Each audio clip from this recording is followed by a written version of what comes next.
आइए बच्चों, आज हम लोग 2011 में पूछे गए विज्ञान प्रश्न पर चर्चा करते हैं। जैसा कि आप पहला प्रश्न देख रहे हैं, उत्तल लेंस से संबंधित है। उत्तल लेंस बोलने से मुझे एक बात याद आ रही है कि उत्तल लेंस में किसी भी वस्तुओं का प्रतिबिंब कैसा बनता है, बताएंगे आप लोग? वास्तविक बनता है, उल्टा बनता है और वस्तु से छोटा बनता है। कैसा बनता है जल्दी बताइएगा? वास्तविक, उल्टा और वस्तु से छोटा। फिर से बताइए, वास्तविक, उल्टा और वस्तु से छोटा। तो याद रखिएगा कि उत्तल लेंस में कैसा प्रतिबिंब बनता है? वास्तविक, उल्टा और वस्तु से छोटा। तो एक बात बताइए कि आपके आंख में अर्थात मानव नेत्र में कौन सा लेंस लगा रहता है? उत्तल लेंस लगा रहता है। इसीलिए हम लोग आप देखेंगे कि एक व्यक्ति दूसरे व्यक्तियों के आंख में दिखाई पड़ते रहते हैं, है ना। आप भी किसी के आंख में दिखाई पड़ते हैं और आपके आंख में भी दूसरे व्यक्ति दिखाई पड़ते हैं। एक दूसरे को देख करके देख लीजिए, देखिए, आप उनको देखिए। बात समझ में आ रहा है? तो याद रखिएगा कि ये मानव नेत्र जो है उसमें कौन सा लेंस रहता है? उत्तल लेंस रहता है। और उत्तल लेंस की प्रकृति क्या होती है? वास्तविक, उल्टा और वस्तु से छोटा। याद रखिएगा। चलते हैं प्रश्न पर। प्रश्न आखिर कहता क्या है? तो उत्तल लेंस के द्वारा, किस लेंस के द्वारा? उत्तल लेंस के द्वारा काल्पनिक प्रतिबिंब बनता है। उत्तल लेंस के द्वारा काल्पनिक प्रतिबिंब बनता है, लेकिन काल्पनिक प्रतिबिंब कब बनता है? तो जब फोकासांतर से कम दूरी पर रहता हो। ध्यान दीजिए, अभी हम लोग पढ़े कि उत्तल लेंस में जो वस्तु का प्रतिबिंब बनता है वह आपको वास्तविक बनता है, लेकिन यहाँ बता रहा है कि काल्पनिक प्रतिबिंब बनता है। तो काल्पनिक जो बनता है उसका कुछ कंडीशन है। इसका कंडीशन क्या है? तो इसका कंडीशन है कि जब वस्तु फोकासांतर से कम दूरी पर रहता है, तो इसको याद रखना पड़ेगा। आप लोग प्रश्न के साथ उत्तर को बोलेंगे कि जब, बोलिएगा, जब वस्तु फोकासांतर से कम दूरी पर रहता है ना। जब वस्तु फोकासांतर से, देखिए यहाँ पर जब देख रहे हैं ना, यहाँ से शुरू कीजिए। प्रश्न में जब है ना, जब वस्तु फोकासांतर से कम दूरी पर रहता है तो उत्तल लेंस के द्वारा काल्पनिक प्रतिबिंब बनता है। एक बार पुनः सुन लीजिए, फिर बोलिएगा। जब से शुरू करेंगे हम लोग, जब देख लिए होंगे। जब वस्तु फोकासांतर से कम दूरी पर रहता है तब उत्तल लेंस के द्वारा काल्पनिक प्रतिबिंब बनता है। तो एक बार बोलेंगे आप लोग, जब वस्तु फोकासांतर से कम दूरी पर रहता है तो उत्तल लेंस द्वारा काल्पनिक प्रतिबिंब बनता है। एक बार पुनः बोलिए, जब वस्तु फोकासांतर से कम दूरी पर रहता है तो उत्तल लेंस के द्वारा काल्पनिक प्रतिबिंब बनता है। एक बार पुनः बिना देखे हुए बताइए, जब वस्तु फोकासांतर से कम दूरी पर रहता है तो उत्तल लेंस द्वारा वस्तु का काल्पनिक प्रतिबिंब बनता है। बहुत अच्छा। इसी तरह से आप लोग बोलते रहिए, प्रश्न समझाते चले जाएंगे। तो अभी हमने बताया, अब अभी आप लोगों को कुछ कंफ्यूजन उत्पन्न हो गया होगा कि सर अभी तो आप जस्ट बताए कि उत्तल लेंस में वस्तु से छोटा प्रतिबिंब बनता है, वास्तविक बनता है, तो फिर ये काल्पनिक कैसे आ गया? तो देखिए, कहने का मतलब क्या है कि अभी आप साइकिल से रास्ते पर चल रहे हैं, तो साइकिल पर आपको रास्ते पर चलने का जो तरीका है, कायदा है, उस हिसाब से चलिएगा। यदि कायदा से नहीं चलेगा तभी तो ठोकर लगता है, तभी तो एक्सीडेंट होता है। तो वही बात है, मतलब कुछ कंडीशन में एक्सीडेंट होता है, कुछ ऐसा कायदा गलत अपनाए जिसके कारण से एक्सीडेंट हुआ। ठीक उसी तरह से उत्तल में अगर पूछे कि कौन सा प्रतिबिंब बनता है तो वास्तविक बनता है, लेकिन यदि वस्तु फोकासांतर से कम दूरी पर हो, फोकासांतर से कम दूरी पर हो, तो उस परिस्थिति में उत्तल लेंस में आपको काल्पनिक प्रतिबिंब बन जाएगा। बात मेरा समझ में आया कि नहीं आया? तो यहाँ कंडीशन की बात थी। चलते हैं अगले प्रश्न पर। अब आपका अगला प्रश्न है, एक उत्तल लेंस, देखिए उत्तल लेंस से जुड़ा हुआ ये भी प्रश्न है। एक उत्तल लेंस पर उसके मुख्य अक्ष के समांतर प्रकाश की किरण पड़ रही है और उसके दूसरी ओर प्रकाशीय केंद्र और मुख्य फोकस के बीचों बीच एक पर्दा रखा गया है, तो पर्दा बीच में अधिक प्रकाशित होगा। तो ये जो प्रश्न है, इस प्रश्न को आप लोग पुनः फिर से पढ़िए और ध्यान दीजिए। एक उत्तल लेंस पर उसके मुख्य अक्ष के समांतर प्रकाश की किरणें पड़ रही है। एक उत्तल लेंस है, कौन सा लेंस है? उत्तल लेंस पर उसके मुख्य अक्ष के समांतर, किसके समांतर? उसके मुख्य अक्ष के समांतर प्रकाश की किरणें पड़ रही है। किसकी किरण पड़ रही है? प्रकाश की किरण पड़ रही है और उसके दूसरी ओर प्रकाशीय केंद्र और मुख्य फोकस के बीचों बीच एक पर्दा रखा गया है। कहाँ कहाँ पर्दा रखा गया है, जरा ध्यान दीजिए। तो प्रकाशीय केंद्र और मुख्य फोकस के बीचों बीच में, कहाँ पर?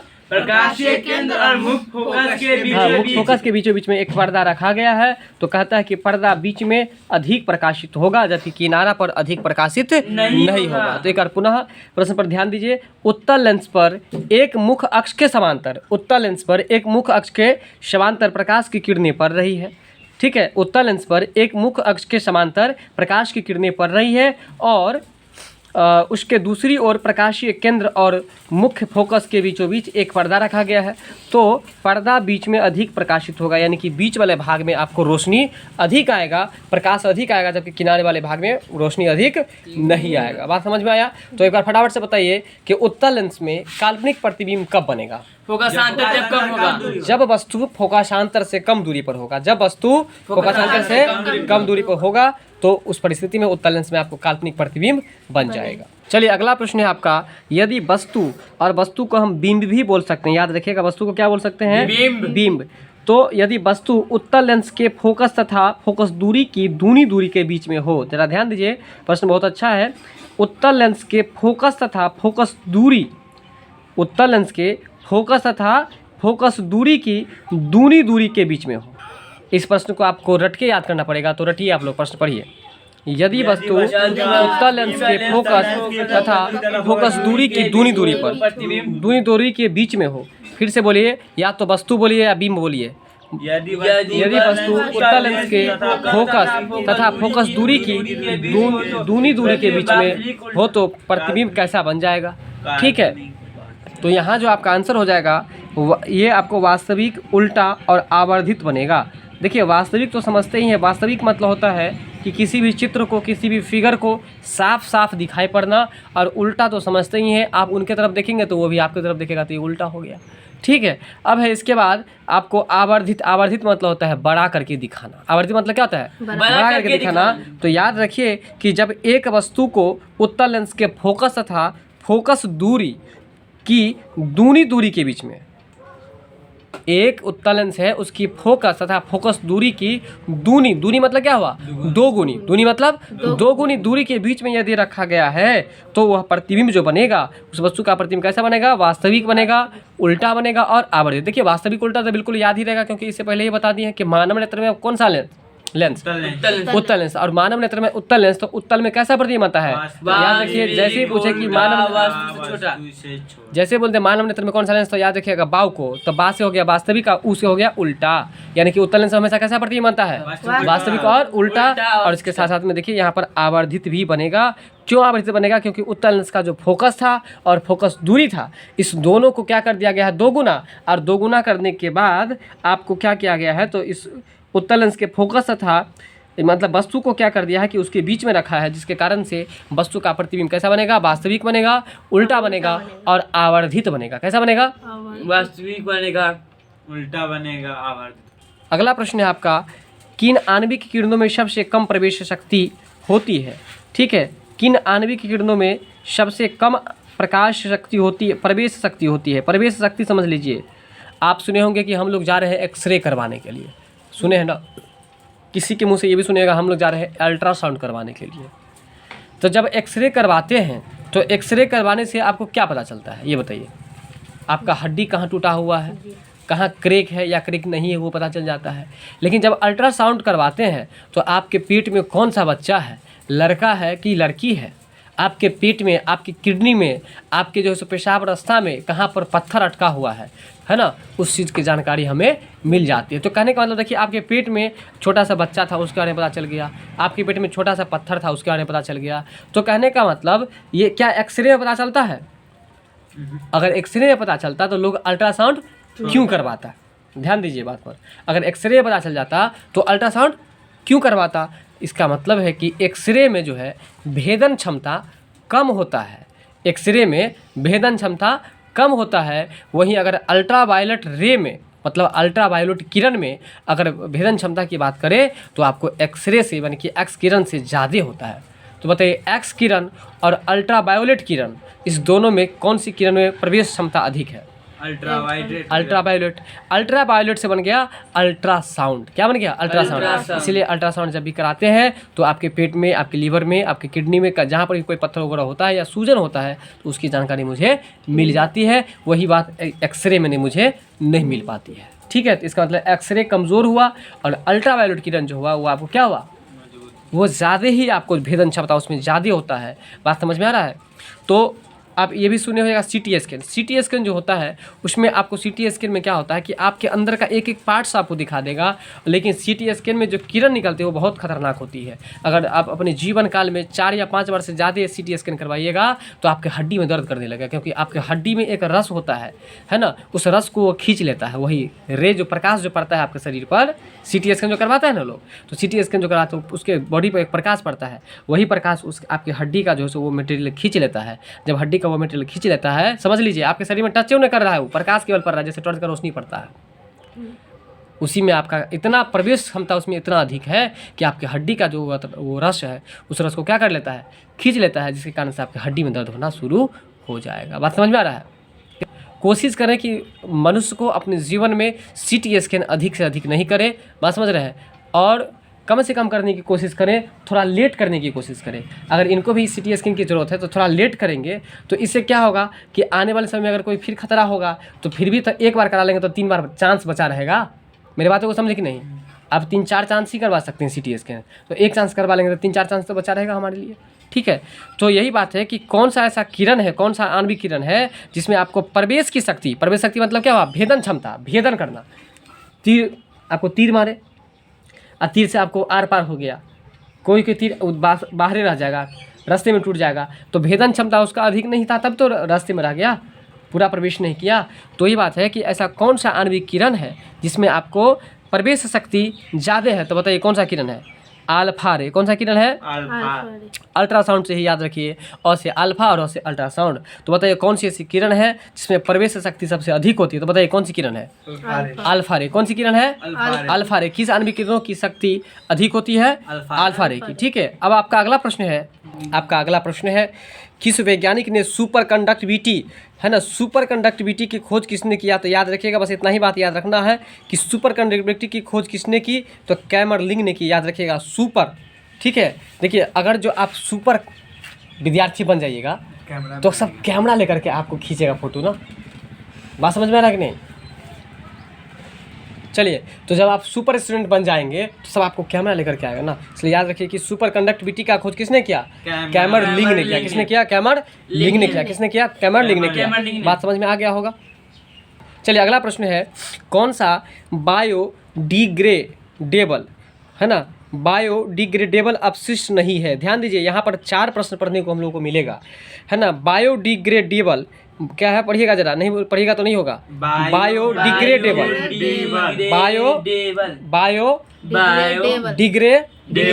बायोडिग्रेडेबल। तो बायोडिग्रेडेबल अपशिष्ट नहीं है, कौन नहीं है? तो देखिए कोल तार नहीं है, जबकि बायो, देखिए बायो से स्पष्ट है, बायोलॉजी का मतलब जीव विज्ञान होता है, मतलब जीव से निकलने वाला जो पदार्थ होगा ना उसको हम लोग बायोडिग्रेडेबल कहेंगे। नहीं समझे मेरा बात? कॉन्सेप्ट समझ लीजिए, याद हो जाएगा बिल्कुल, किताब पर ध्यान दीजिए।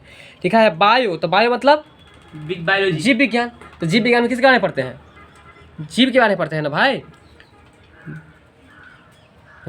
है ना, जीव के बारे में पढ़ते हैं। तो इसलिए जीव से निकलने वाला जो पदार्थ होगा वो बायोडिग्रेडेबल अपशिष्ट होगा, और जो जीव से निकलने वाला पदार्थ नहीं होगा वो बायोडिग्रेडेबल नहीं होगा। तो बताइए गोबर कहाँ से निकलता है? जीव से। इसका मतलब ये बायोडिग्रेडेबल है कि नहीं है? बिल्कुल है। अच्छा बताइए, चावल का छिलका कहाँ से निकलता है? जीव से निकलता है। इसका मतलब ये भी आपको बायोडिग्रेडेबल है। अब यहाँ पर बात आ गई प्लास्टिक की। ठीक है, तो आप याद रखिएगा ये भी एक जैविक उत्पाद है। हालांकि हम लोग प्लास्टिक के बारे में आश्चर्य लग रहा होगा कि प्लास्टिक तो जैविक उत्पाद नहीं है, लेकिन ये प्लास्टिक का निर्माण भी हमारे ही कुछ ऐसा वातावरण से लेकर के उसको बनाया जाता है। तो ध्यान रखिए कि बायोडिग्रेडेबल अपशिष्ट के अंतर्गत कौन कौन आएगा और कौन नहीं आएगा, बताइए। सबसे पहले गोबर आएगा, दूसरा चावल का छिलका भी आएगा, प्लास्टिक भी आएगा, लेकिन कोल तार जो है वो नहीं आएगा। बात समझ में आ गया होगा आपको। ठीक है, चलते हैं अगले प्रश्न। चलिए अगला प्रश्न है, यदि एक लड़के का वजन दिल्ली में 42 किलोग्राम है, एक लड़के का वजन दिल्ली में कितना किलोग्राम है? 42 किलोग्राम है, तो चंद्रमा पर उसका वजन कितना होगा? देखिए ये प्रश्न घुमाया है, हालांकि ये प्रश्न बैक के क्लास में हम फाउंडेशन बैच में बता दिए थे कि जितना वजन हमारा धरती पर होगा उसका 1/6 गुना चंद्रमा पर होगा। 1/6 का मतलब जितना धरती पर है, और जितना धरती पर है उसमें 6 से भाग दे दीजिए, उतना वजन हो जाएगा आपको कहाँ पर? चंद्रमा पर हो जाएगा। मेरा बात समझ में आया? अगर किसी व्यक्ति का वजन धरती पर 42 किलो है, चाहे वो दिल्ली में हो चाहे पंजाब में हो, जहाँ भी हो, ध्यान दीजिए बातों पर। तो यहाँ पर जैसे कि मान चलिए दिल्ली हो, पंजाब हो, कोई भी जगह का नाम दे दिया हो, ये घुमाने के लिए आपको दिया है। लेकिन कहीं भी धरती पर आप कहीं भी है तो धरती पर ना है, कनाडा में है, अमेरिका में है, रूस में है, जहाँ भी है, लेकिन धरती पर है ना आप। तो धरती पर जितना वजन होगा उसमें आप 6 से भाग दे दीजिए तो आपका चंद्रमा का वजन निकल जाएगा, और चंद्रमा पर जितना है उसमें 6 से गुना कर दीजिए तो धरती पर का वजन निकल जाएगा। इस प्रश्न को समझ लीजिए, यहाँ 2 प्रश्न निकल रहा है। बताइए हमने क्या बताया आपको कि धरती पर रहेगा तो 6 से भाग देगा जितना वजन रहेगा। धरती पर रहेगा और चंद्रमा का निकालना होगा तो चंद्रमा 6 से भाग देंगे।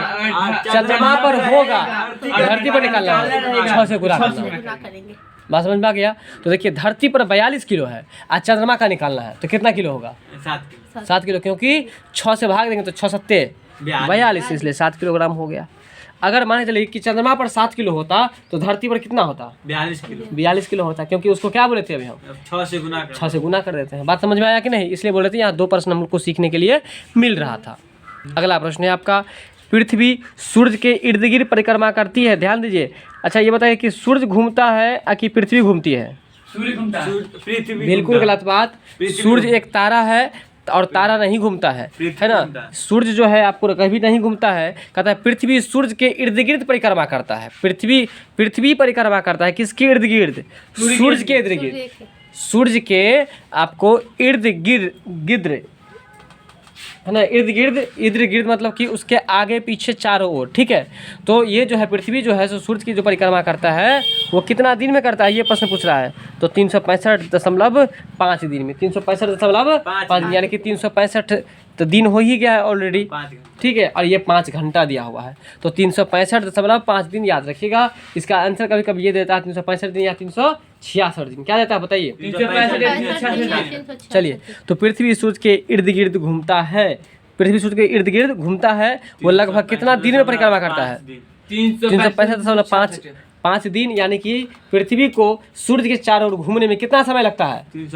1 साल। कितना समय लगता है? 1 साल। सूर्य के चारों ओर घूमने में पृथ्वी को कितना समय लगता है? 1 साल लगता है। कितना साल लगता है? 1 साल। चलिए अगला प्रश्न है आपका, एक अवतल लेंस। बताइए अवतल लेंस को हम कौन सा लेंस कहते हैं? अपसारी लेंस कहते हैं। तो अवतल लेंस की फोकस दूरी जो है आपको 20 सेंटीमीटर है। अवतल लेंस की फोकस दूरी कितनी है? 20 सेंटीमीटर है। तो इसका क्षमता कह रहा है कि क्या होगा? इसका क्षमता होगा -5 डायोप्टर। क्या होगा? -5। तो आप बताइए, आपके लिए महत्वपूर्ण प्रश्न बनता है कि लेंस की क्षमता का ऐसा मतलब क्या है? आपकी किताब में है डायोप्टर होता है। लेंस की क्षमता का ऐसा मतलब क्या है? डायोप्टर है। लेंस की क्षमता का ऐसा मतलब क्या है? डायोप्टर है। तो यहाँ पर जो प्रश्न है इसको बनाना पड़ेगा आपको। तो इसका आपको हम ठीक है, तो याद रखिएगा आप लोग, यहाँ जो है अवतल लेंस की फोकस दूरी यदि 20 सेंटीमीटर हो तो उसकी क्षमता हो जाएगी -5 डायोप्टर। तो बताइए लेंस की क्षमता का ऐसा मतलब क्या होगा? डायोप्टर। लेंस की क्षमता का ऐसा मतलब डायोप्टर। ये बोल रहे हैं डॉक्टर नहीं बोल रहे हैं आप, डायोप्टर बोलिएगा। क्या बोलिएगा? डायोप्टर। तो बताइए अवतल लेंस की फोकस दूरी कितनी है? 20 सेंटीमीटर, और इसकी क्षमता पूछ रही है तो कितना हो जाएगा आपको? -5 डायोप्टर। -5 डायोप्टर हो जाएगा। आपका अगला प्रश्न है एफ्लाटॉक्सिन। एफ्लाटॉक्सिन जो है वो उत्पन्न किए जाते हैं, किससे उत्पन्न किए जाते हैं? चलिए, तो एफ्लाटॉक्सिन जो उत्पन्न किए जाते हैं वो आपको क्या चीज़ से उत्पन्न किए जाते हैं? स्टेफाइलो, जरा ध्यान दीजिए, स्टेफाइलोकक्कस है ना, बोलिएगा जरा। स्टेफाइलोकक्कस। फिर से बोलिए। हाँ, स्टेफाइलोकक्कस नहीं है, स्टेफाइलो है ना, कक्कस, स्टेफाइलोकक्कस। इससे आपको क्या बनाया जाता है बताइए? एफ्लाटॉक्सिन। बोलिए एफ्लाटॉक्सिन। ये एक जहरीला पदार्थ होता है। टॉक्सिन का मतलब होता है जहर, याद रखिएगा। ये एफ्लाटॉक्सिन एक जहरीला पदार्थ है और ये जो उत्पन्न किए जाते हैं, किससे उत्पन्न किए जाते हैं? तो बताइए स्टेफाइलोकक्कस। स्टेफाइलोकक्कस से ये उत्पन्न किए जाते हैं। ये आपको प्रश्न याद रखना पड़ेगा, 2-4 बार इसको उच्चारण करना होगा, इसके बाद ही क्लियर होगा। अगला प्रश्न है, किसको सार्विक विलायक कहा जाता है? बिल्कुल, तो ये प्रश्न समझ लीजिए, याद हो जाएगा। कह रहा है किसको सार्विक विलायक कहा जाता है? सार्विक मतलब सबको, और विलायक मतलब अपने आप में जो समा लेता है। तो बताइए अपने आप में सबको घुला लेता है कौन? पानी। तो होता क्या, चीनी को भी घुला लेता है, नमक को भी घुला लेता है, सबको घुला लेता है, इसलिए सार्विक विलायक कहा था। सब जो सबको मिला दे अपने में, बिला दे मतलब संभाले, तो इसलिए सार्वत्रिक विलायक किसको आता है? जल को, यानी कि पानी को। किसको कहता है? पानी। तो बताइए पानी का सूत्र क्या होगा? H2O होगा। अब बताइए बेंजीन का सूत्र क्या होगा? C6H6। सल्फ्यूरिक अम्ल का सूत्र क्या होगा? H2SO4। एल्कोहल का मतलब क्या होता है? दारू, शराब। अगला है, जब कोई वस्तु अनंत पर रहती है, ध्यान दीजिए, जब कोई वस्तु कहाँ पर रहती है? अनंत पर रहती है, तब उत्तल लेंस के द्वारा बना प्रतिबिंब जो होगा वो आपको कहाँ पर बनेगा? ध्यान दीजिए, उत्तल लेंस के द्वारा उसका प्रतिबिंब बनता है तो कहाँ पर बनेगा? फोकस पर बनेगा। कहाँ पर बनेगा? फोकस पर। याद रखिए, जब कोई वस्तु अनंत पर हो, जब कोई वस्तु कहाँ पर हो? अनंत पर हो, तो उत्तल लेंस के द्वारा उसका प्रतिबिंब कहाँ पर बनेगा? फोकस पर। हाँ, फोकस पर बनेगा। जब कोई वस्तु अनंत पर हो तो उत्तल लेंस के द्वारा प्रतिबिंब कहाँ पर बनेगा? फोकस पर बनेगा। फिर से क्वेश्चन के साथ बोलिए, क्वेश्चन बोलिए आप लोग। जब कोई वस्तु अनंत पर हो तो उत्तल लेंस द्वारा प्रतिबिंब फोकस पर बनेगा। जब कोई वस्तु अनंत पर रहती है तो उत्तल लेंस के द्वारा, किस लेंस के द्वारा? उत्तल लेंस के द्वारा उस वस्तु का प्रतिबिंब कहाँ पर बनेगा? पूरा प्रश्न बोलिए तो एक साथ। जब कोई वस्तु अनंत पर हो, है ना? बिल्कुल, जब कोई वस्तु अनंत पर हो तो उत्तल लेंस द्वारा प्रतिबिंब जो बनेगा वो कहाँ पर बनेगा? फोकस पर बनेगा। ठीक है, चलिए अगला प्रश्न है, किस रासायनिक प्रदूषण से मिनी माता रोग होता है? ये प्रश्न पहले भी पढ़ाए थे और आज भी आपको हम बता दे रहे हैं, ध्यान से सुनिए। मिनी माता, ठीक है ना? मिनी माता बीमारी है, एक रोग का नाम है मिनी माता। ये मिनी माता रोग जो होता है वो किसके द्वारा होता है? वो पारा के द्वारा होता है और पारा का संकेत Hg होता है। तो याद रखिए, पारा, जैसे कि मान चलिए आप कहीं बाढ़ या वन जाते रहेंगे, है ना, या रास्ते पर जाते रहेंगे आप, मान के चलिए कि आपका नाम मीना है। क्या नाम है? मीना।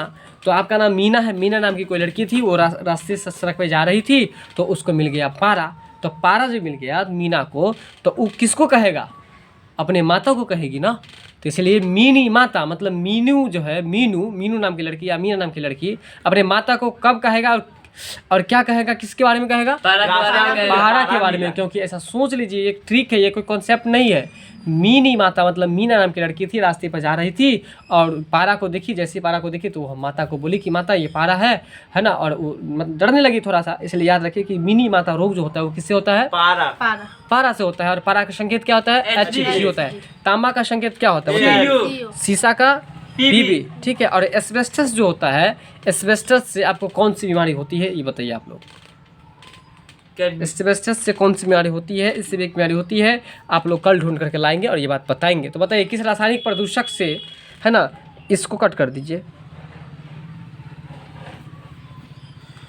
ठीक है, मिनी माता बीमारी होती है तो किससे होती है? पारा से होती है। किससे होती है? पारा से होती है। किससे होती है? पारा से होती है। आइए अब आपका अगला प्रश्न है, ये न्यूमेरिकल टाइप प्रश्न है। एक उत्तल लेंस से 30 सेंटीमीटर की दूरी पर एक वस्तु रखी गई है।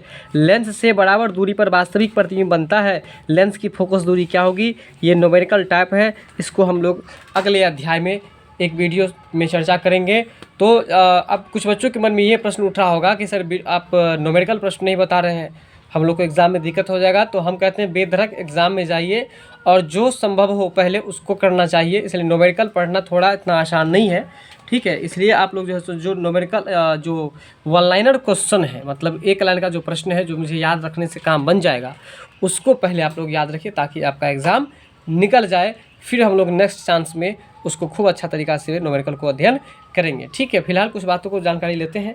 यहाँ लिखा है उत्तल लेंस। बताइए, उत्तल लेंस से जुड़ा हुआ लगभग 5 प्रश्न हम लोग पढ़ चुके हैं। तो उत्तल लेंस को हम लोग उत्तल लेंस में जो है किसी वस्तु का प्रतिबिंब काल्पनिक कब बनेगा ये बताइए? जब वस्तु फोकसांतर से कम दूरी पर हो। जब वस्तु फोकसांतर से कम दूरी पर हो तो उस परिस्थिति में वस्तु का प्रतिबिंब जो है वो आपको काल्पनिक हो जाएगा, ठीक है। आपका अगला प्रश्न है, एक ट्रांसफार्मर जो है सो कार्य करता है। अब ट्रांसफार्मर देखें कि नहीं देखें ये बताइए आप। ट्रांसफार्मर आपके घर के अगल बगल में है कि नहीं है? तो ट्रांसफार्मर जो है वो आपको क्या काम करता है बताइए? ट्रांसफार्मर का काम है वोल्टता बदलने का, मतलब एसी को डीसी में और डीसी को एसी में। ये प्रश्न पढ़ाए थे पहले भी आपको हम। तो ट्रांसफार्मर का क्या काम है? तो वोल्टता को बदलने का, वोल्ट जो है सो वोल्टता को बदलने का, ठीक है। तो एसी को डीसी में, डीसी को एसी में, ठीक है। तो याद रखिएगा कि एक ट्रांसफार्मर का काम है वोल्टता को बदलने का। ट्रांसफार्मर का क्या काम है? वोल्टता को बदलने का। बताइए ट्रांसफार्मर का काम क्या है? वोल्टता को देखिए अगर नहीं याद रहे तो इसे समझिए, ट्रांसफार्मर जहाँ लगा हुआ रहता है ना वहाँ पर बॉल रहता है। क्या रहता है? बॉल रहबे करता है, ठीक है। तो इसलिए ट्रांसफार्मर का क्या काम है? तो बॉल से वोल्टता को चेंज करनी है, वोल्टता को बदलने में। बात समझ में आ कि नहीं? अब आपका अगला प्रश्न है, स्थिर जल में, कहाँ पर? स्थिर जल मतलब जल स्थिर हो, तो स्थिर जल में अगर पत्थर को हम गिरा दें तो इससे क्या उत्पन्न होता है? हम आपको एक दिन और बताए थे उदाहरण लेकर के कि पोखड़ा में जब एक पत्थर फेंकते हैं तो पानी कैसे होता है? ऐसे ऐसे ऐसे ऐसे ऐसे होता रहता है, निकल जाता है। तो वो जो ऐसे ऐसे होता है उसको कौन सा तरंग कहते हैं? उसको कहते हैं अनुप्रस्थ तरंग। कौन सा तरंग कहते हैं? अनुप्रस्थ। अनुप्रस्थ तरंग नहीं कहते हैं उसको, हम लोग अनुप्रस्थ प्रगामी कहते हैं। क्या कहते हैं? अनुप्रस्थ प्रगामी कहते हैं, क्योंकि वो ऐसे ऐसे चला जाता है और बेचारा जो है सो ये गम में ऐसे ऐसे चला जाता है। हम लोग पत्थर कब फेंकते हैं? कोई गम रहता तो ना कोई सामान सब फेंकते रहते हैं। इसलिए याद रखिएगा, तरंग नहीं याद रखिएगा, गम से गाम याद रखिएगा, गम से गाम याद रखिएगा। यानी कि स्थिर जल में पत्थर गिरने से उत्पन्न जो तरंग है वो कौन सा तरंग है? अनुप्रस्थ प्रगामी तरंग। कौन सा तरंग है? अनुप्रस्थ प्रगामी तरंग। अनुप्रस्थ प्रगामी तरंग। बताइए स्थिर जल में पत्थर गिरने से कौन सा तरंग उत्पन्न होगा? अनुप्रस्थ प्रगामी तरंग। अगला प्रश्न है, एक लेंस की क्षमता -2D है, डी से क्या होगा? बताइए आप। डायोप्टर होगा। डी से क्या होगा? डायोप्टर होगा। तो उसकी फोकस दूरी क्या होगी? तो उसकी फोकस दूरी हो जाएगी -0.05, है ना। और एम से होता है आपको मीटर। क्या होता है? मीटर। तो बताइए कि एक लेंस की क्षमता -2D है। एक लेंस की क्षमता क्या है? -2D है। तो फोकस दूरी क्या होगी? माइनस में 0.5 मीटर। क्या होगा? 0.5 मीटर हो जाएगा, ठीक है। आइए अब आपका अगला प्रश्न है, एक समान वेग से गतिशील ट्रेन है, मतलब एक समान वेग से, मतलब दो ट्रेन की बात हो रही है यहाँ पर, ध्यान दीजिए। एक समान वेग से एक ही ट्रेन की बात हो रही है। देखिए ध्यान दीजिए, ट्रेन जो है सो एक समान वेग से, मतलब एक ही चाल, जैसे 10 किलोमीटर प्रति घंटा चाल या 20 किलोमीटर प्रति घंटा चाल, मतलब उसका वेग चाल जो है वो एक समान है। हमेशा किस चाल से चल रहा है? एक ही चाल से, मतलब बराबर चाल है। तो एक समान वेग से एक गतिशील ट्रेन है और उस ट्रेन में एक यात्री एक गेंद को ऊपर उछालता है। ज़रा ध्यान दीजिए, ये प्रश्न पहले भी आप लोग पढ़े होंगे। देखिए ट्रेन चल रही है और हम ट्रेन चलती है उसी वक्त हम एक बॉल को ऊपर फेंके, ठीक है, ऊपर फेंके तो ऊपर उछालते हैं तो गेंद वापस आएगी। गेंद कहाँ पर वापस आएगी? यात्री के हाथ में। कहाँ पर? जैसे आपके मन में ये प्रश्न उठ रहा होगा कि भाई ट्रेन आगे चल रही है तो बॉल आगे ना चल जाएगा, लेकिन ऐसा कुछ भी नहीं है। ट्रेन चल रही है, आपका बॉल जो है आपके हाथ में ही आएगा। तो याद रखिएगा, एक समान वेग से एक गतिशील ट्रेन है, उसमें एक गेंद को ऊपर उछालता है तो गेंद वापस आ जाएगी और कहाँ पर आ जाएगी? यात्री के हाथ में वापस आ जाएगी। बात समझे कुछ कि नहीं समझे? कहाँ पर आ जाएगी? यात्री के हाथ में वापस आ जाएगी। क्या आ जाएगी? गेंद। ट्रेन किस अवस्था में है? गतिशील अवस्था में। चलिए अगला प्रश्न है, समतल दर्पण की बात कर रहे हैं अब हम। समतल दर्पण में जो किसी वस्तु का प्रतिबिंब बनता है वो आपको कैसा बनता है? तो देखिए समतल में आपको आभासी और सीधा बनता है। समतल देखिए 100 से समतल है और 100 से CA याद रखिएगा। क्या याद रखिएगा? CA। तो CA मतलब देखिए ये यहाँ पर समझिएगा, C और A, C से हो जाएगा आपको सीधा और A से हो जाएगा आभासी। जैसे कहेगा समतल तो 100 से समतल, तो 100 से CA। तो इसलिए बताइए समतल दर्पण में प्रतिबिंब कैसा होगा? CA यानी कि सीधा और आभासी, सीधा और आभासी, सीधा और आभासी हो जाएगा। चलिए यांत्रिक ऊर्जा समझते हैं। यांत्रिक ऊर्जा को विद्युत ऊर्जा में बदलता है, यानी कि यंत्र पहले चलता है फिर आपको उससे करंट निकलती है, तो विद्युत जनित्र के द्वारा, यानी कि विद्युत जनरेटर के द्वारा। और सही बात भी है, जनरेटर को पहले चालू करते हैं, स्टार्ट करते हैं ना हैंडल मार करके, और तब जा करके उसमें से बिजली निकलता है। तो बताइए कि आपको यांत्रिक ऊर्जा से जो विद्युत ऊर्जा में बदलता है वो कौन सा यंत्र है? तो विद्युत जनित्र है। कौन सा यंत्र है? विद्युत जनित्र। तो यांत्रिक ऊर्जा से विद्युत ऊर्जा में बदलने वाला यंत्र कौन सा है? विद्युत जनित्र है। दिए गए परिपथ को अंग्रेजी में सर्किट कहते हैं। परिपथ में निम्नलिखित में से कौन सी धारा I1, I2 और I3 के परिणाम के अनुसार घटते हुए क्रम में सही रूप दर्शाता है? तो ध्यान दीजिए, यहाँ पर इसका आंसर I2, I1 और I3 हो जाएगा। मतलब ये हुआ, ये बता रहा है आपको कि घटते हुए क्रम में, घटते हैं यानी कि अवरोही क्रम में आपको सही कौन सा दर्शा रहा है। यानी कि I2 जो है यह आपको यहाँ पर धारा क्या है? तो कम है। सबसे पहले यहाँ 25 ओम है, ठीक है। और 25 ओम के बाद यहाँ पर जो हो गया आपको I1 है जो कि 100 ओम है, और इसके बाद I3 जो है ये आपको यहाँ पर देख सकते हैं, यहाँ पर आपको जो है सो ये भी 100 ओम ही नज़र आ रहा है, यानी कि 50-50 बटा हुआ है। खैर जो कुछ भी, इस तरह के प्रश्न को हम लोग जो है सो क्या करते हैं, 2 बार देख लेंगे, छोड़ देंगे, इसको रटना नहीं है। यहाँ पर हो जाएगा आपको I2, I1 और I3। चलिए, चित्र 4 प्लेटें दर्शाता है। इस चित्र में 4 गो प्लेट है, एक प्लेट ये हुआ, दूसरा ये हुआ, तीसरा ये और चौथा ये है। 4 प्लेट दर्शाता है जिनमें प्रत्येक प्लेट का क्षेत्रफल A है। प्रत्येक प्लेट का क्षेत्रफल क्या है? A है। तो कहता है वे एक दूसरे को D दूरी पर A और B के बीच में धारिता क्या होगा? धारिता मतलब होता है आयतन। क्या होता है? आयतन। तो यहाँ पर जो हो जाएगा है कि नहीं, 2 इप्शन A लिखा हुआ है, फिर आपको बट्टा में D है, ठीक है, जो कि आंसर हम दिखा रहे हैं, ये इसका आंसर B हो जाएगा, ठीक है। तो ये आपको बाय फिगर बनने वाला प्रश्न है, तो इसको भी हम लोग छोड़ के चलते हैं, इसको भी रटना नहीं, न्यूमेरिकल टाइप में ही हम लोग सोच करके इसको छोड़ देंगे। चलते हैं अगले प्रश्न पर। चलिए, एक 6 वोल्ट का बैटरी है, वोल्ट किसका मात्रक है? विभवांतर का, और एम्पियर विद्युत धारा का मात्रक है ना। 4A में A जो है वो एम्पियर है, एम्पियर का संकेत है। तो 6 वोल्ट बैटरी को 4 एम्पियर पर आवेशित करना है। यदि चार्जकारी वोल्टता 20 वोल्ट हो तब चार्जकारी परिपथ में इस प्रतिरोध का होना आवश्यक है कितना? तो 3.5 ओम। 3.5 कितना ओम? 3.5 ओम, ठीक है। ये भी आपको न्यूमेरिकल टाइप है, इसको भी छोड़ के हम लोग अगले प्रश्न पर चलते हैं। अगला प्रश्न है, ध्वनि वायु में तीव्रतर गति से यात्रा करती है। ध्वनि जो है, ध्वनि आपको, ध्वनि मतलब साउंड, वायु में तीव्रता गति से, तीव्रता मतलब तेजी से यात्रा करती है। यदि तरंग दैर्घ्य आपको निम्नतर हो, कहने का मतलब यदि तरंग दैर्घ्य कम होगा तो ध्वनि अधिक गति से आगे की ओर बढ़ेगा। तरंग दैर्घ्य अधिक होगा तो ध्वनि जो है आपको तेजी गति से आगे नहीं बढ़ेगा। ध्यान दीजिए, ध्वनि तेजी गति से कब बढ़ेगा? जब तरंग दैर्घ्य कम होगा, और ध्वनि कम गति से कब बढ़ेगा? जब तरंग दैर्घ्य अधिक होगा, ठीक है। तो ये याद रखने वाला है, इसको रट लीजिएगा आप लोग, ठीक है। अगले प्रश्न पर चलते हैं हम लोग। जैसा कि आप देख रहे हैं 75 नंबर प्रश्न, ये भी आपको न्यूमेरिकल है, तो इसमें से कुछ बातों को जानते हैं। 76 डिग्री C है, C का मतलब क्या होता है? सेल्सियस। एक गर्म पानी 1 kg को 14 डिग्री सेल्सियस पर 50 kg पानी वाले कैलोरी मापी में डाला जाता है। यदि मिश्रण का तापमान 54 डिग्री सेल्सियस हो तो कैलोरी मापी का विशिष्ट ऊष्माधारिता क्या होगा? 210 जूल प्रति कैलोरी, ठीक है। तो ये भी आपको न्यूमेरिकल है, इसको भी हम लोग छोड़ के चलते हैं। एक ही चीज़ जानेंगे कि तापमान का मात्रक क्या होता है, तो केल्विन होता है, और वहीं पर तापमान का मात्रक अगर सेल्सियस की बात करें तो ये भी आपको तापमान का मात्रक होता है, ठीक है। तो सेल्सियस समझ में आ गया होगा, C से सेल्सियस, और केजी का फुल फॉर्म क्या होगा? किलोग्राम। किलोग्राम। तो बताइए कि आपके शरीर का सामान्य तापमान सेल्सियस में क्या होता है? 37 डिग्री सेल्सियस होता है। और फ़ारेनहाइट में क्या होता है? 98.6 फ़ारेनहाइट। और वहीं केल्विन में क्या होता है? 310 केल्विन। अगला प्रश्न है आपका, एक 10 सेंटीमीटर फोकस दूरी का अवतल दर्पण वस्तु से 5 गुना बड़ा प्रतिबिंब बनाता है। यदि प्रतिबिंब यदि प्रतिबिंब दर्पण के सामने है तब वस्तु का दर्पण की दूरी क्या होगी? ये भी आपको न्यूमेरिकल है, इसको भी हम लोग छोड़ के चलते हैं अगले प्रश्न पर।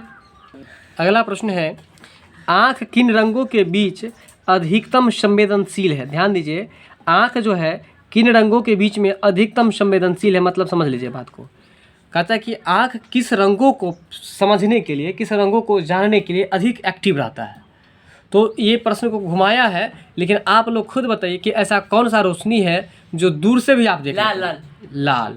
और इसके साथ साथ में हरा। इसलिए ट्रेन का रेलवे जो स्टेशन जो होता है, घूमती जो होती है, वहाँ पर आपको लाल और हरा इसी वजह से दिया जाता है कि वो दूर से भी पता चल जाए। तो याद रखिएगा कि आँख किन रंगों के लिए अधिकतम संवेदनशील है, तो लाल और हरा, लाल और हरा याद रखिएगा, ठीक है। बात समझ में कुछ आया कि नहीं आया? अगला प्रश्न है, शनि के ग्लोब में लगभग हो सकते हैं, शनि के ग्लोब में लगभग कितने पृथ्वी हो सकते हैं? तो याद रखिएगा कि आपको लगभग 763 पृथ्वी हो सकते हैं। शनि के ग्लोब में लगभग हो सकती है तो 763 पृथ्वी हो सकती है। कितनी पृथ्वी हो सकती है? 763। ये वैसे क्वेश्चन कुछ उटपटांग सा है, कुछ नया प्रश्न मुझे भी दिख रहा है, तो आप लोग याद ही रख लीजिएगा कि शनि के ग्लोब में 100 से 763, यानी कि शनि के ग्लोब में आपको लगभग कितने पृथ्वी हो सकते हैं? 763 पृथ्वी हो सकते हैं। अगला प्रश्न है आपका, ग्रीन हाउस प्रभाव। जिसको अंग्रेजी में ग्रीन हाउस प्रभाव लिखा है, इसको हम लोग हरित गृह प्रभाव भी कहते हैं। तो ग्रीन हाउस प्रभाव उत्पन्न करने में किस गैसों, निम्नलिखित गैसों में कौन सी गैस उत्तरदायी है? ठीक है, को इसको कट कर देते हैं बहुत सारी बात को, है ना। ग्रीन हाउस प्रभाव उत्पन्न करने में कौन सी गैस उत्तरदायी है? तो कार्बन डाइऑक्साइड। याद रखिएगा, ग्रीन हाउस गैस यानी कि हरित गृह प्रभाव, ग्रीन हाउस गैस यानी कि हरित गृह प्रभाव। तो ग्रीन हाउस प्रभाव यानी कि हरित गृह प्रभाव में कौन सा गैस उत्तरदायी है? तो याद रखिएगा, कार्बन डाइऑक्साइड गैस। और यही कार्बन डाइऑक्साइड गैस की मात्रा जब बढ़ जाती है तो वातावरण में गर्मी बहुत ही ज़्यादा लगने लगती है। तो बताइए अभी कौन गैस की अधिकता हो गई है? कार्बन डाइऑक्साइड गैस की अधिकता हो गई, जिसके कारण से हम लोगों को गर्मी अधिक लगती है। तो ग्रीन हाउस प्रभाव उत्पन्न करने में कौन सा गैस उत्तरदायी है? बिल्कुल। तो देखिए सीधी सी बात है कि जब ग्रीन हाउस, मतलब आप अपने देखिए ग्रीन हाउस प्रभाव यानी कि ग्रीन जो पेड़ पौधा है उसका प्रभाव कब पड़ेगा? जब तापमान बढ़ जाएगा। तो तापमान का कौन बढ़ाएगा? कार्बन डाइऑक्साइड बढ़ाएगा। बात समझ में कुछ आया कि नहीं? अगला प्रश्न है कि निम्नलिखित गैस परत में से किसकी परत सूर्य के नुकसानदायक पराबैंगनी किरण विकिरण को अवशोषित करती है? तो ये तो आपको पहले से पता है कि सूर्य से निकलने वाली पराबैंगनी किरण को कौन सोखती है?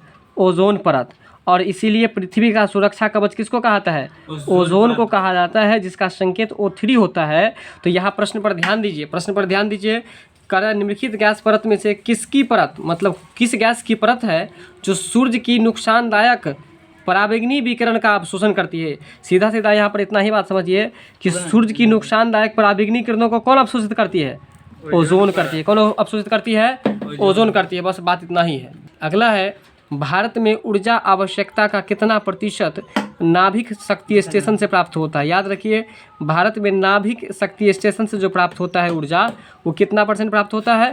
3%। भारत में ऊर्जा आवश्यकता का कितना प्रतिशत, बस इतना समझिए, भारत में कितना प्रतिशत नाभिक शक्ति स्टेशन से प्राप्त होता है? भारत में कितना प्रतिशत ऊर्जा, यहाँ पर ऊर्जा लगा लीजिए। अब बोलिए, इसके बाद प्रतिशत के बाद ऊर्जा लगा के बोलिए, भारत में कितना प्रतिशत ऊर्जा आपको नाभिक शक्ति स्टेशन से प्राप्त होते हैं? तो 3%। ठीक है, कितना %? 3%। अब बताइए, वातावरण में ऑक्सीजन कितना % है? 21%। नाइट्रोजन कितना है? 78% है। ठीक है, कार्बन डाइऑक्साइड कितना? 0.03%। अगला प्रश्न है, सेल्सियस स्केल पर तापमान को y अक्ष पर और फ़ारेनहाइट स्केल पर संगत तापमान को x अक्ष पर चित्रित कर एक ग्राफ खींचा जाता है। तो ग्राफ क्या होगा? सरल रेखा होगा। और इस प्रश्न में आप लोग लिख लीजिए, अत्यंत महत्वपूर्ण है, VVI कर लीजिए। सेल्सियस स्केल पर तापमान को y अक्ष पर, मतलब सेल्सियस स्केल पर तापमान को कहाँ पर? y अक्ष पर। और फ़ारेनहाइट स्केल पर संगत तापमान को x अक्ष पर चित्रित किया गया। मतलब ग्राफ जैसे आप लोग 10वीं क्लास में बनाए थे ना जी, उस ग्राफ पर y अक्ष पर आपको सेल्सियस को और x अक्ष पर फ़ारेनहाइट को दिखाया गया, मतलब चित्रित किया गया। तो कहता है कि ग्राफ जो होगा वो कैसा होगा? तो सरल रेखीय होगा। कैसा होगा? सरल रेखीय होगा।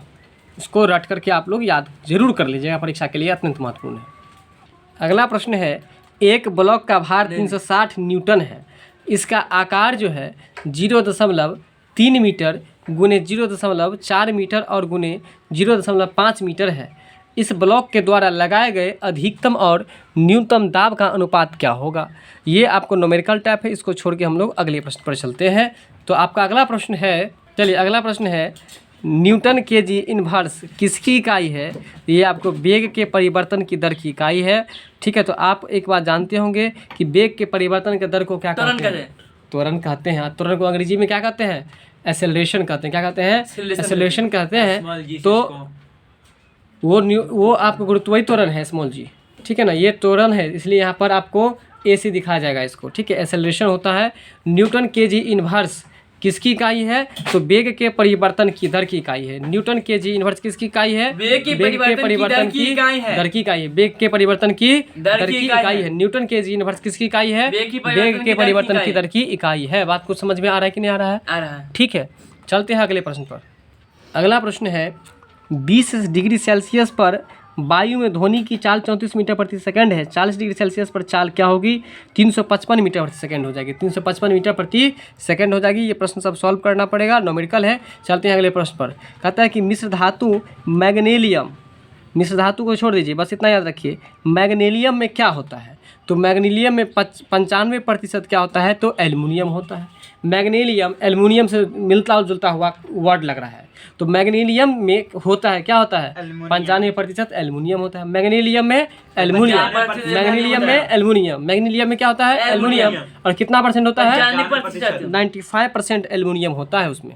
अगला प्रश्न है आपको आयरन, आयरन मतलब लोहा, और जिसका संकेत Fe होता है।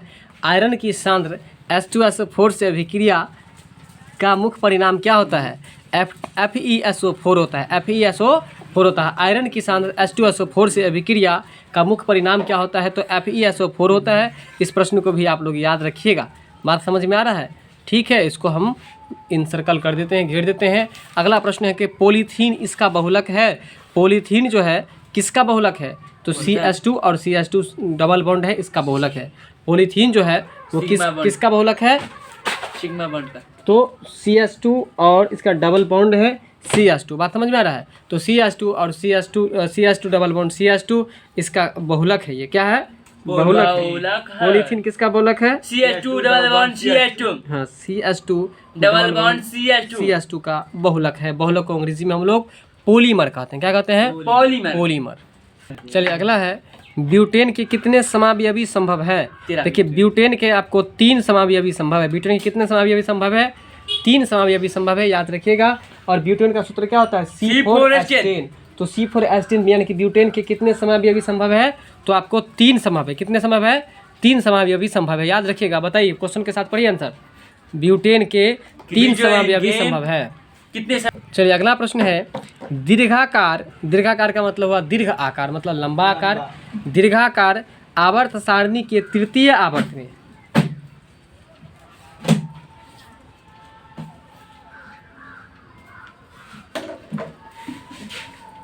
दीर्घाकार आवर्त सारणी के तृतीय आवर्त में धातुओं के बाहरी कोश में इलेक्ट्रॉनों की संख्या कितनी होगी, तो इस प्रश्न को भी आपको याद रखना ही पड़ेगा, कोई गुंजाइश नहीं है। दीर्घाकार आवर्त सारणी के तृतीय आवर्त में आपको धातुओं के बाहरी कोश में इलेक्ट्रॉन की संख्या 1 2 3 हो जाएगी। क्या हो जाएगी, 1 2 3 हो जाएगी, ठीक है। यानी कि आपको पहली कक्षा में 1, दूसरी कक्षा में 2 और तीसरी कक्षा में 3 इलेक्ट्रॉनों की संख्या हो जाएगी।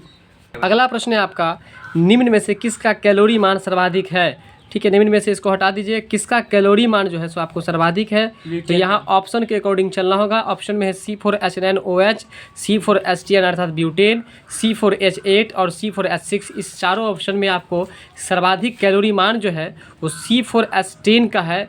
और C4H10 किसका फॉर्मूला होता है, तो ब्यूटेन का होता है। किसका होता है, ब्यूटेन का होता है। अगला प्रश्न है निम्नलिखित में कौन एक साबुन है ना, एक साबुन है या सीधे साबुन है, याद रखिए सोडियम पामीटेट। साबुन क्या है, सोडियम पामीटेट, हाँ बिल्कुल सोडियम पामीटेट, ठीक है। तो याद रखिएगा सा से साबुन है, सा से सोडियम, एक बात याद हो गया होगा।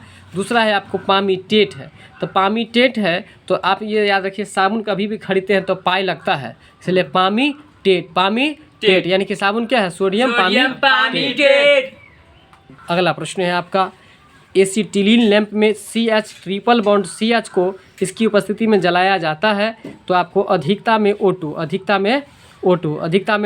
फिर समझिएगा प्रश्न। एसिटिलीन लैंप में CH ट्रिपल बॉन्ड CH को किसकी उपस्थिति में जलाया जाता है, तो अधिकता में O2 का मतलब ऑक्सीजन। अब आपका अगला प्रश्न है अभिक्रिया C2H5OH प्लस वायु है ना, और इसके बाद है Cu और नीचे में आपको ताप लिखा हुआ है, तो इसमें उत्पाद क्या होगा। ये जो 94 नंबर प्रश्न है, इस रिएक्शन को आप लोग 2-4 बार रिपीट कर लेंगे एग्ज़ाम के टाइम में, और इसके बाद एग्ज़ाम हॉल में आप चले जाएंगे। इस प्रश्न सबको याद नहीं किया जाता है, रिएक्शन सब बनाया जाता है, ठीक है। तो फिलहाल 1-2 बार पढ़ लीजिएगा, हो गया। चलते हैं अगले प्रश्न पर। अगला प्रश्न है आपका कौन से वर्ग यौगिकों का इत्र में प्रयोग किया जाता है। इससे पहले ही पढ़े थे आप, इत्र में किसका प्रयोग किया जाता था, बताइए, पढ़े थे आप लोग, विस्तरण का नहीं, याद कीजिएगा, अगले क्लास में पढ़ाए, पिछले क्लास में पढ़ाए थे, ठीक है। अब यहाँ पर है कि इत्र में प्रयोग किया जाता है किसका, तो उसमें आपको एस्टर का प्रयोग किया जाता है। किसका प्रयोग किया जाता है, एस्टर का। देखिए इत्र जो हम लोग लेते हैं तो पहले उसको टेस्टर से टेस्ट करते हैं, यह इत्र कैसे गमकता है, ये कैसे गमकता है, कैसे गंध करता है। तो इसलिए याद रखिए कि इत्र में किसका प्रयोग किया जाता है, एस्टर। टेस्टर से याद रखिए एस्टर, टेस्टर से एस्टर, यानी कि इत्र में जो प्रयोग किया जाता है किसका प्रयोग किया जाता है, एस्टर का। किसका, एस्टर का। चलिए अगला प्रश्न है K3PO4 और HCl से अभिक्रिया जिसमें H2PO4 बनता है, इसका तुल्यांकी भार है। K3PO4 का अनुभार 212 है। ये न्यूमेरिकल प्रश्न है, इसको भी हम लोग इग्नोर करके चलते हैं अगले प्रश्न पर। और यहाँ जो आप देख रहे हैं 97 नंबर प्रश्न, 30 ml 4.0 N यानी कि न्यूटन, ठीक है। इसका HCl को उदासीन करने के लिए NaOH का आवश्यक आयतन क्या होगा, 20 ml। इस प्रश्न को 2 बार 3 बार पढ़ लीजिएगा, हो गया बात खत्म। ये जो 98 नंबर प्रश्न है ये भी आपको न्यूमेरिकल टाइप है, इसको भी हम लोग छोड़ के चलते हैं। इसके बाद अगला है, निम्न में से कौन सहसंयोजी यौगिक है। तो याद रखिएगा कौन सहसंयोजी यौगिक है, तो HCl, और HCl आपके पेट में बनता है। अगर यह हाइड्रोक्लोरिक अम्ल पेट में नहीं बने, अर्थात HCl नहीं बने, तो आपका खाने का पाचन नहीं होगा, ठीक है। तो सहसंयोजी मतलब सह मतलब आपको साथ देता है, कौन साथ देता है, HCl साथ देता है, इसलिए आपका खाना पच जाता है। तो याद रखिएगा सहसंयोजी यौगिक कौन है, तो HCl है। और इसके बाद जो आपका अगला प्रश्न और लास्ट प्रश्न है ना, लास्ट प्रश्न है आपका, पेट्रोल को कार में प्रयोग करने के बाद यह बड़े प्रदूषण के रूप में उत्पादित नहीं होता है, ऐसा क्यों होता है। कहता है कि पेट्रोल को कार में उपयोग करने पर यह एक बड़े प्रदूषण के रूप में उत्पादित नहीं होता है। क्या नहीं होता है, प्रदूषण क्या नहीं बनता है प्रदूषण के रूप में, तो कार्बन नहीं बनता है, एक धुआं टाइप का धुआं निकल के रह जाता है, लेकिन यह प्रदूषण के रूप में उत्पादित नहीं होता है। तो याद रखिएगा। बताइए कि ये कार में जो एक बैटरी का यूज़ किया आता है, उसमें कौन सा अम्ल रहता है, सल्फ्यूरिक अम्ल रहता है, ठीक है। वीडियो यहीं पर लास्ट होता है। और विशेष बात यही कहना चाहते हैं आप लोगों को कि वीडियो देख तो लेते हैं, लेकिन आप लोग फ़ायदा लेने के बावजूद भी आप लोग लाइक शेयर सब्सक्राइब नहीं करते हैं, जो कि गलत है। गुरु दक्षिणा तो देना ही पड़ेगा, चाहे इधर से दीजिए या उधर से दीजिए, ठीक है। तो आप मुझे डायरेक्ट नहीं दे सकते हैं, कम से कम एक लाइक शेयर सब्सक्राइब कीजिए, जो कि गुरु दक्षिणा मुझे मिल जाएगा, ठीक है। मिलते हैं अगले वीडियो में, धन्यवाद।